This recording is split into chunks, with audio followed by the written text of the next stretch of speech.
I'm from Kenya. I've been in Nigeria for 7 years now. I grew up in a farm estate. One of the things I used to dream about is like one day I want to be a farm manager. You know, as a kid, after secondary school, I joined a university where I studied agricultural education and extension. I had an opportunity to come to Nigeria. For you to be successful, you must have a very good crop rotation. We must have the market before we plant. Normally, people will tell you can't have this size of bell pepper in the open. This will be like our third harvest. Our target per planter for open field is normally 2 kilo. From so far what we have harvested, I think we are surpassing that.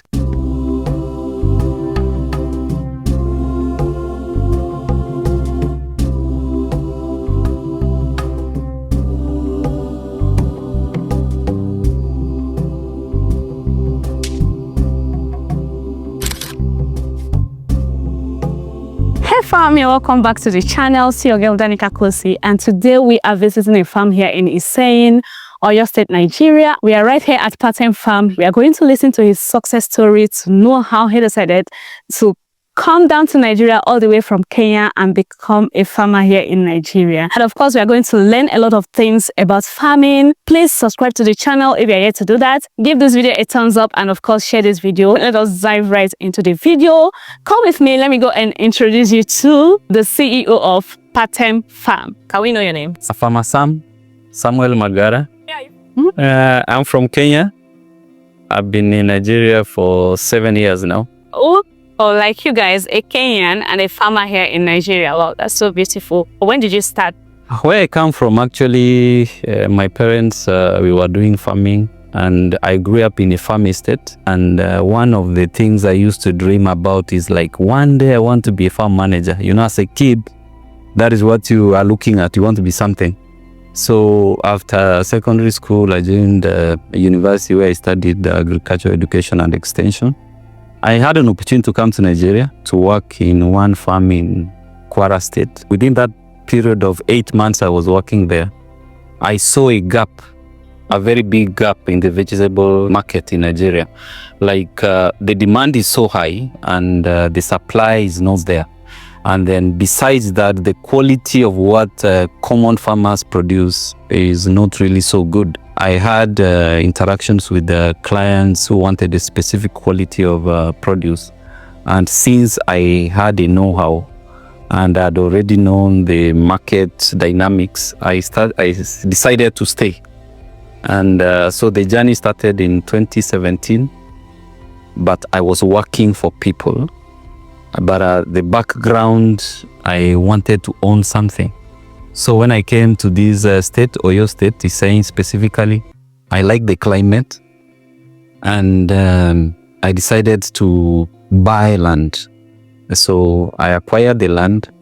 But then for you to be able to produce that quality, it needs that you have to invest a lot, especially in the irrigation system. So I didn't have much fund then, so I had to be working as I developed the farm. So 2022, I decided to call it quits to work in other companies and decided to do my own. And so far, so good. Yeah. Okay, so I know that some of my viewers watching this video might be wondering, like, a Kenyan in Nigeria, why Nigeria? Why did you choose to stay back in Nigeria? And so number one, any business that you are looking into, you have got to look at the market part of it. okay, Because if you have a product and you are unable to sell, you can't get your money. So when you look at Nigeria, the population number one, and this is food. As long as there are people, they will always eat. And with that, if I have so many units, it's easy for me to sell. And then another very important factor that I had to consider was the fact that many farmers here, they do the traditional farming. Not very many do irrigation farming. And then we have so many people outside Nigeria who sometimes miss their indigenous food. For instance, not so many people will want to cook maybe with bell pepper, for instance. So the local farmers may not even give a lot of attention to the bell peppers. There are some people who come and say, we want, for example, radicchio. This is an Italian vegetable. There are people who say they want jalapenos. These are notes, you know. So when I looked around, the local farmers, many of them cannot produce these things. And yet the demand is there. So with the demand, of course, you have to supply. And that way you get your money, because I do not do it for passion. Okay. Yeah, I'm doing it for profit as a businessman. So that is very, very key, that the numbers are there and therefore it's easy to sell. And then maybe unlike where I come from, where we have a lot of taxes, especially in the agricultural sector, here I think there are less taxation. Though with the inflation now, the prices of input seeds is going up, but it still is manageable. If you have the knowledge, you can easily do it. What and what do you cultivate in your farm? Here we do quite a lot on the farm here, but our focus mainly is on cucumber. Here we call it cucumber. Yes, and we do tomatoes, bell peppers, the green and the colored ones, onions, sweet corn. We do this local vegetable because, you know, if you have the tomatoes, it goes well with the local vegetables. Then we do habanero. All right. That is rodo. Is it rodo? They call it rodo here. Then we do chilies, because sometimes I get people interested in other varieties of crops. We do a lot of trials. For instance, there's somebody who wanted to do large-scale cabbage, so I decided to do a little bit of cabbage. We do eggplant or the aubergines. I have this habit of trying any new crop I see in the market, because things change because of the climatic changes here. There are periods of the year when certain crops fetch high, as opposed to, you know, others during that time they don't fetch high. Depending on the season, we decide what to plant. But what is unique with us is that anything we plant here, we've got to ensure that we have something to supply week in, week out. That also doesn't allow us to do very large scale in one particular crop. Also, that is very critical in the aspect that in farming, there are so many risks involved. Climatic, you could be having cattle coming in, you could have fire or something, you could have a disease outbreak. So for us to diversify the risks and reduce the chances of losing everything, that's why we do a number of crops, so that if one crop fails, the other one does not fail. And that way you mitigate the issues around risks. So have you ever regretted your decision to become a farmer ever since you started farming? Never ever. I will never regret becoming a farmer. Because one, you see, farming is life. If you are a humble person, then farming is the way to go. Because what we do as farmers is you do like 30%. You buy seed, put it on the ground, the rest is God. If you have that vision, because as I said, I don't do it for passion, it's a business. So I do not think, I've not regretted. It has got its own challenges, but once you have the know-how, you get the right inputs, you get the right stuff, and then you have a proper plan. And when I talk of a plan, you are not just planting. You've already gotten your market. You know the market price. So you can actually quantify how much you are going to use before the final product is out. And you know how much you are going to get before you even go to the market. Already you know. In farming, we normally say you do not blow, you grow. So if you have that plan, you cannot really get it wrong. Again, you must plan, because if you do it like the traditional way, you are depending on rain, it doesn't work. So because of the irrigation, you are sure that my irrigation is set, I have purchased the right seed, I have gotten the right inputs, the right quality, and of course your staff. That is key, that your staff knows what they're doing. Then chances of you failing are minimal. You can't gamble, actually. I'm seeing a lot of bell peppers in your farm. So how profitable is it? The reason why bell pepper, one is the ease of selling. The market is so huge, and we always have a demand for it. Now, in terms of profitability, maybe we can do a calculation. All right. If I do a standard 1 acre, from which that can be like our baseline, 1 acre of bell pepper at a spacing of 60 centimeters apart, we can have a population of 6,000 plants. So if you have 6,000 plants and your target is 2 kg per plant, okay, of course, sometimes we can get as high as 4, depending on how you feed them and you've sprayed and we don't have any other issues. You can get as high as 4. So let's base it on 2 kilo. So 6,000 plants times 2 kilos, that will give you 12,000. And if you sold it at even 2,000, that is already 24 million. And it's not just what we are saying, it's a reality, right? Now, for that 1 acre, if you are setting up a standard irrigation with the current price, you will spend, give and take, 2 million for irrigation. Then for the inputs, you spend 2.5. That is already 5.5. Okay. And then if you add labor for like that 6-month period, you will spend something like 1.2.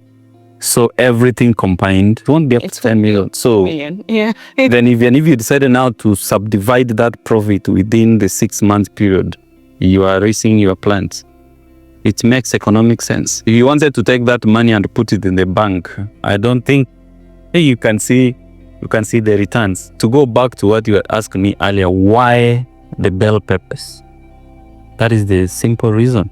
I can do the mathematics for doing habanero. You realize that it makes a lot of sense. But then the part that many maybe investors forget is the aspect of getting labor that is informed. Because you can't just pick anybody on the street because he can dig, he can spray, and you expect to get that. So many times the challenge I have with a few people I've worked before is you want to employ an agronomist, you want to underpay him, and then you expect results. It doesn't. A chunk of the money that especially that goes into production is that part of the agronomy. You've got to pay your agronomy well. Fortunately, I am the agronomist. So the people working under me, I give them the programs they need to follow. And then you can produce so much of the bell pepper, and if you don't know where you are selling them, you may not get that price too. Because if I carry this, for instance, and I take it to our local market here in Iseyin, they will be telling, Oga, let me give you 50 naira for this. Yes. But I know where I can sell this one piece for up to 500 naira. So you've got to get that market information. Actually, before you even start, you need to do the market research. You know where you are selling, and then some clients are very specific. Some will tell you that if it's the green bell they want, they don't want you to supply them, and then after 2 days it's turning to red. So you've got to go for a variety that will always retain the green color. Some will tell you we want a yellow, but that yellow has to be like 60% yellow. So you must know your client, and that way you do backward calculation so that you know this is the amount I'm going to spend to produce for so client. For instance, you saw we were harvesting cucumber. We have some people who don't care about the quality of the cucumber. So we have varieties that are very cheap. So we buy those ones, we plant for them. But there are those who are very specific. They want a certain length of cucumber, a certain color, a certain taste. So you've got to invest to produce that. So it's not all about looking at the numbers you are getting. Do you have the technical know-how? Do you have trusted employees? Because so many things go into play before you can be able to produce this. There is a big reason for having irrigation system. Now, if you depend on rain alone, there are things you may not do on particular days when it did not rain. For instance, if we are using a particular fertilizer, we do fertigation. That is, you mix the fertilizer with the irrigation water. So if it rained and your fertilizer is in the tank, if it did not rain rather, how is that fertilizer going to go to the plant? And we are not entirely relying on the rain or on the inorganic fertilizer. There are some fertilizers that we give in bits, small quantities, per maybe 2 days. So if you did not have that rain in those 2 days, it means you are not going to be able to do that. And then some of these crops, like the cucumbers, watermelon, they are basically 60% is water. So that one day that you did not have water and you did not have irrigation, it's going to affect your performance. We don't do rain farming. We do irrigated farming. Whether there is rain, whether there is no rain, we are always farming. Some of the produce, the forces of supply and demand come into force. So like during this rainy period, if you are to sell in the local market, cucumber, these local vegetables, the price will have crashed. During the dry period, the price will have gone up, but unfortunately, there is no produce. So that is the time we will always get our money back, that, okay, at least we have something that we are selling, even during that period. So what are the challenges that you have faced so far as a farmer here in Nigeria? Quite a number, but at any given point, we try to come up with a solution. Number one, in this our area here, there is the aspect of the cattle rearers versus the people do the crop business. So like the first time I got this land, we used to have a lot of cattle coming in, especially in the evening. And then my staff were not staying here.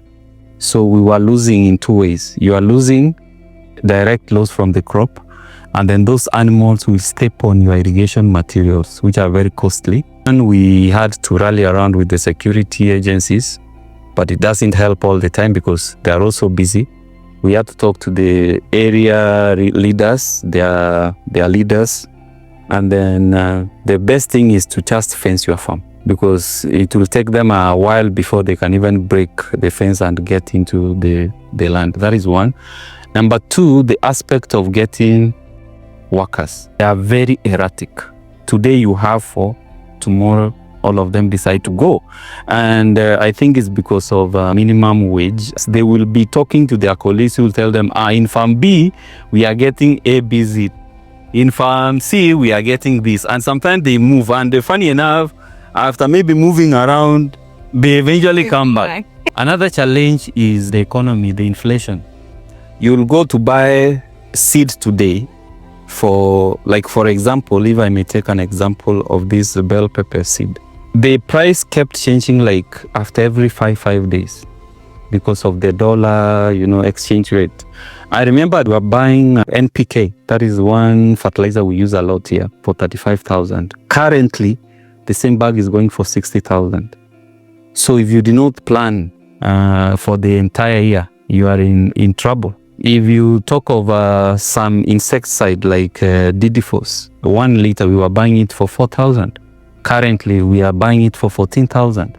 So in as much as when you are doing your economics on paper, on your spreadsheet, that I'm planting so plants, I'm spending so amount of money, this is what I'm going to get. If you did not buy all those things at that point when you are making your budget, chances are you may not get the same result at the end of the day. And then the other challenge is the market price fluctuations. Okay. So if you are relying only on one market and then for any reason they close down and you didn't have any other place you are going to sell, sometimes you may find these are perishable produce. So you may harvest, you have not sold, you have to sell at a throwaway price. I think the other challenges are basically like the roads. It's affecting everybody. Like now we are in Iseyin, Oyo. Our main market is in Lagos. That is 3 hours away drive. So if your vehicle is not refrigerated, if it breaks down the road, sometimes you have losses. And then we do not have very good insurance policies that in other farms you can insure your plants. Of course, of late there are some organizations that are coming up with it, but you are not 100% that if, for example, during the drought period, you may lose crops before they compensate you. So it's not very certain. If the government had a way of getting down to the real farmers, because there are so many things they say that the government is doing one or two things. When you try to subscribe to that, the money never really gets to the actual farmers. It disappears somewhere in between. Well, for us, we don't rely on that. We started with our seed and we have been growing that. We have been plowing back the profits, and it has enabled us, at least the entire farm now is under production. And we have other satellite farms where, for example, we are doing banaro. We are not doing it here. We are doing like butternut, squash, these herbs. We are doing it in other satellites. And of course, the partnership with other farmers also is very, very important. 3 months ago, we discovered that some farmers here have an organization whereby they bring their goods together and the cost of transportation really goes down. So that kind of collaboration is what we are trying to key into, so that it can lessen our stress. Can you just show us around the farm? Is it possible? Yeah, we can move around and see other things. These are all This is cucumbers, yes. Oh wow. So before we finish harvesting this one will have started flowering. Oh wow. So that's what we do. Okay. So because we have to supply cucumber every single week. So here we have planted aubergine. This is the eggplant. Okay. The market for it is not that big, so we plant very little. So this corn, this place was fallow. So they said, let's plant small corn for eating. Then we have squash. Can I cross? Yes, you can. Okay. This is squash, butternut. Okay. They don't need a lot of attention. Yeah, we eat this in the flesh because it's ogbono. We eat the leaf. Yeah. Yes, even the leaf is eaten. Yeah. So they don't require a lot of attention. So we just plant them. This area is for, how will I say, we just want the area to rest small before we bring in the actual vegetables. And for you to be successful, you must have a very good crop rotation. Why crop rotation? There are some pests or insects or diseases that are specific to certain plants. So if you continuously keep planting the same crop on the same spot, those pests will accumulate to a level such that you can't be able to control. Or the chemicals you are using become resistant, the pests become resistant. So you've got to plant something that you have not been planting. It breaks the cycle. So by the time now we come back here to do our tomatoes or our bell peppers here, we will not have those thrips. So that is why we decide to, once in a while, we plant something that is not in line with what we normally do. What we had here before, we had here habanero, and the upper part we had tomatoes. So now we planted groundnut there. You know, groundnut are legumes, so they fix nitrogen in the soil. And here we decided to do the squash. We do the corn. It will break the cycle, because adjacent here we have chilies. And this one also attracts same insects, pests that attack the habaneros and the bell peppers. So we pump the water from the river to the tank. Why the tank? We normally mix some fertilizers there, some chemicals there, when we want to feed the plants directly. So again, the river water, you need to treat it occasionally, because maybe it has sand, and because we are using drip irrigation, the sand can block where the water is coming from. So you got to take it there, then we use filters before the water can come out. So you see we have groundnuts there. Okay, these are groundnuts. Yeah, these are groundnuts. The other ones you saw there are older. And okay. They are... So how long does it take for these groundnuts to... Groundnut is 3 months. Okay, 3 months. Yeah. What about bell peppers? Bell peppers, it depends. If you plant indeterminate one, this one you can harvest as long as you take care of them. 6, 7, 8 months. But like for the open field, we like to plant the indeterminate ones. That one is determinate ones rather. That one is 4 months maximum. You have completed their cycle. Then you start another one. So, but for the greenhouse one, we plant the indeterminate. Those one you can harvest as long as 9, 8 months.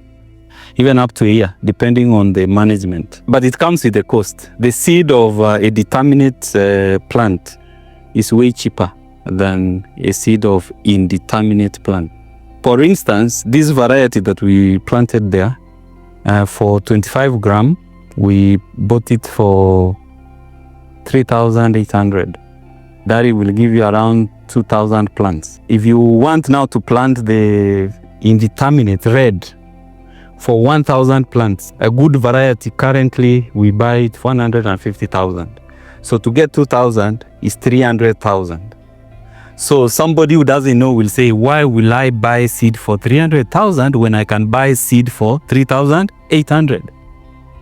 But now, from our calculations, you realize this, we are selling a kilo for 2,000. The colored one, you are selling a kilo for 6,000. And in terms of productivity, here you are targeting 2 kilo. The other colored one, you are targeting 6 kilo. So when you do your math, okay.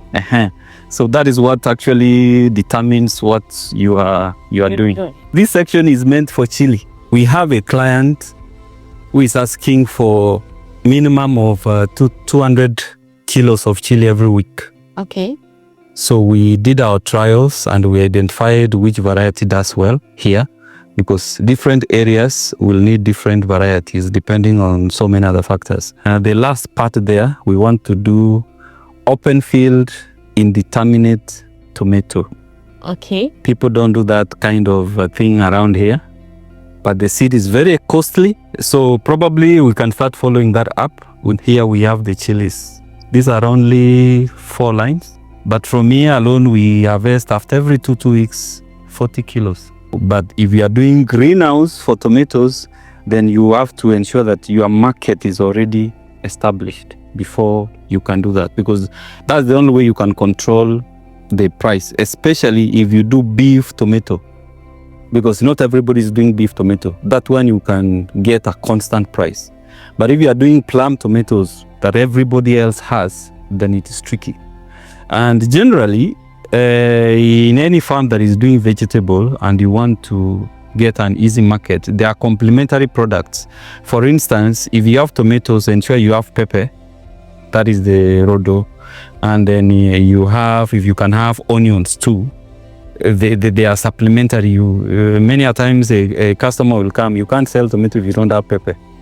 And you can't sell pepper if you don't have tomato. But sometimes they can buy pepper without tomato. What you realize with the farm is that we've got to plan everything ahead.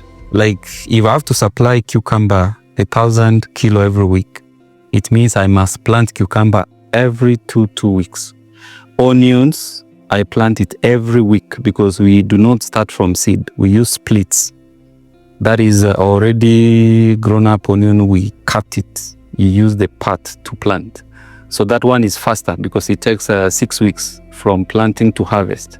So if it's the chilies, we plant after every 2 months, small sections, so that we are able to sustain that demand. So everything that goes on in this farm, there's a lot of thinking, there's a lot of planning. And unlike the ones we plant in the open there, you can see this is looking very fresh, because inside the greenhouse here, the instances of pests, insects are minimal. And of course, the growth rate in the greenhouse is higher than outside. It's protected. So you are assured of the quality. Greenhouse farming, there are those people who will say they want those mega, big metallic structures. The idea is, this is a bamboo structure. It's not that costly. Now, whether you use the metallic one or you use this bamboo one, you are going to get the same result. The same result. The only thing is that this may not last as long as the metallic one. But by the time this structure you are saying is old, like this one is going to start here. I have done over 5 cycles. And with this bell pepper farming, within the first cycle, I will have returned the manure used for construction, the manure used for the inputs. So the other cycles, you understand? So it's just looking at what are the key components, or why do you need a greenhouse? A greenhouse is not all about the structure. It's about the environment. All right. Yeah. The moment you have the right environment, and then you get quality produce like this, which will fetch you, of course, a higher price than the one you are planting outside there, you are good to go. No, some people might just argue that the other one is permanent, right? Yeah. And then this one is kind of temporal. Like, is it worth it? Is it better? Some might argue, is it not better? Why not just go for something more permanent and then get it over with and know that I'm done with constructing a greenhouse, other than doing something temporal? If I may answer that directly and using figures. Yes. If I wanted to construct or fabricate a locally fabricated greenhouse, metallic one, of the same dimension with the current prices, to erect and install a metallic greenhouse of 10 meters by 28 meters like this one, I will spend 4.6 million. Then I will spend another 2.5 for inputs, operations, labor, up to the end of 6 months. So if you are combining 2.5 and 4.6, that is roughly 7.1. If I planted the 2,000 or so plants here with my normal spacing of 30 centimeter with 2 lines per bed, my target per one plant from here is 3 kilos. So I have 2,000 plants times 3 kilos, that is 6,000. Now, if I'm selling them green, the minimum I'm selling this, whether it's in the open market or on the, we have another market that features better, but let me use the minimum. That is 2,000. So 2,000 times 6,000. Okay. That is 12 million.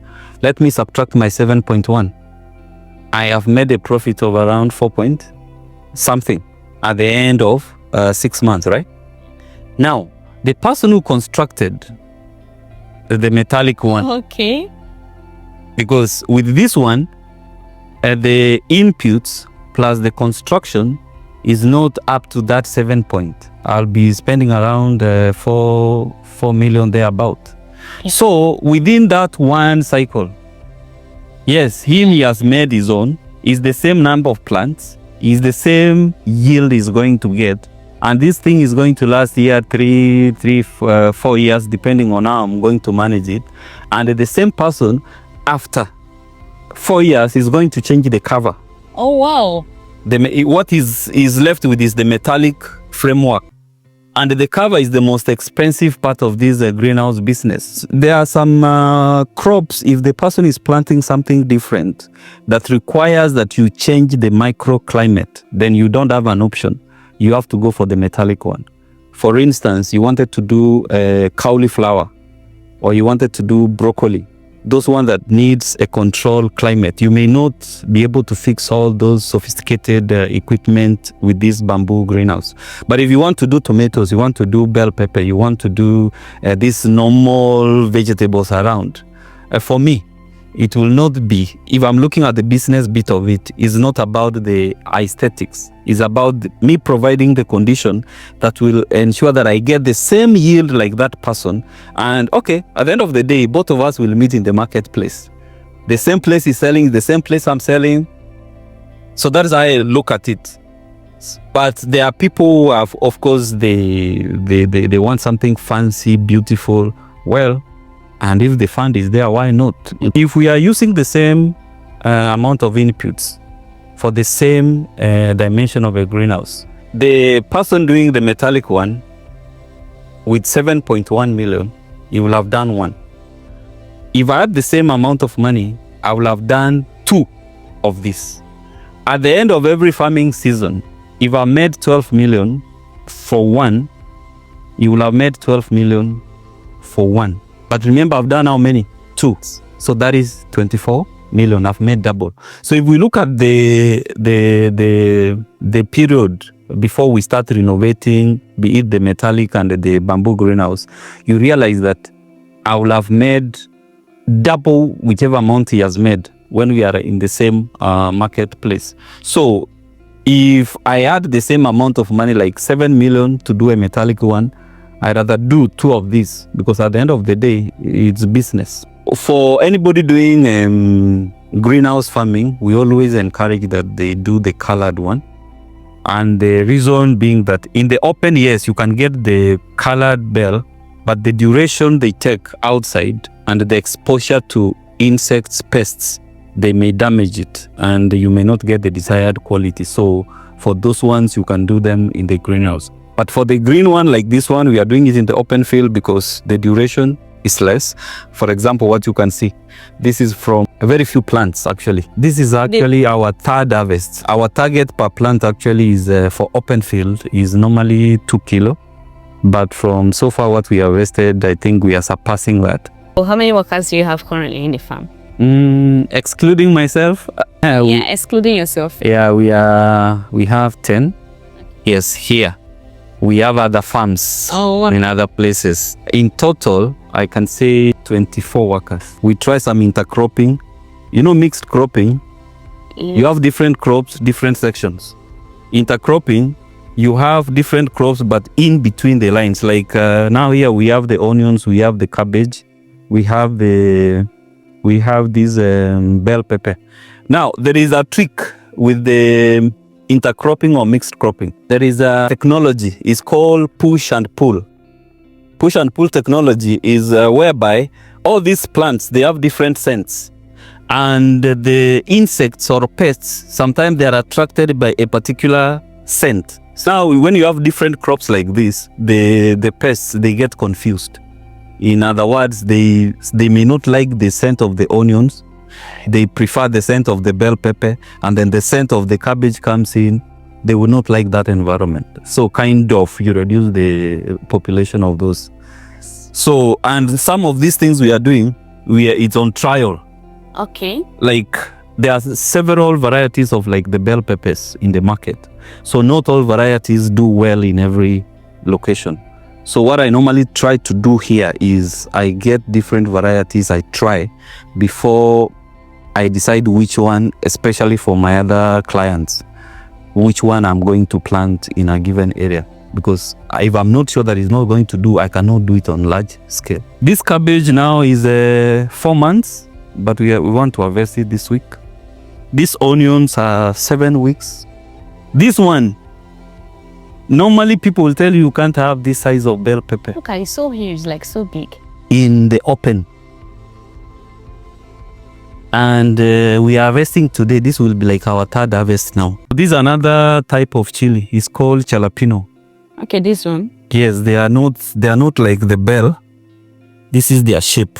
They are not very hot. So this was a trial. So now that we know that it can perform here, we want now to plant in large numbers. We don't start planting before we get the market. So we must have the market before we plant so that you don't produce and you don't have where to sell. So, and once we get a client who is interested in anything, we have to first of all try.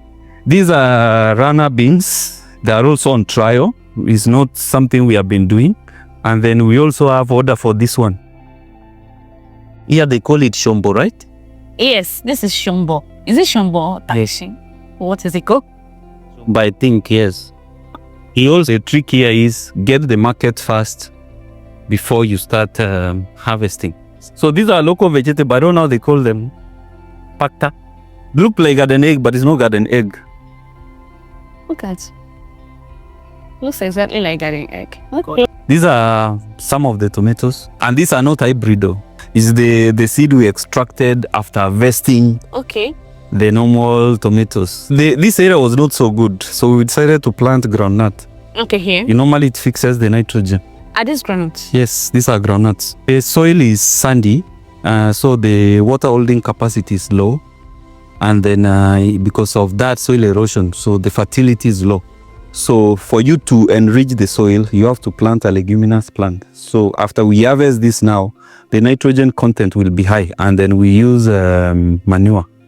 It will improve it. So even if you have to use the inorganic fertilizers, you don't use too much of that. Right, so that will be all for this video. I do hope you guys enjoyed this video. If you did, please give it a thumbs up, share this video, and leave a nice comment. I will see you all in the next one. Bye.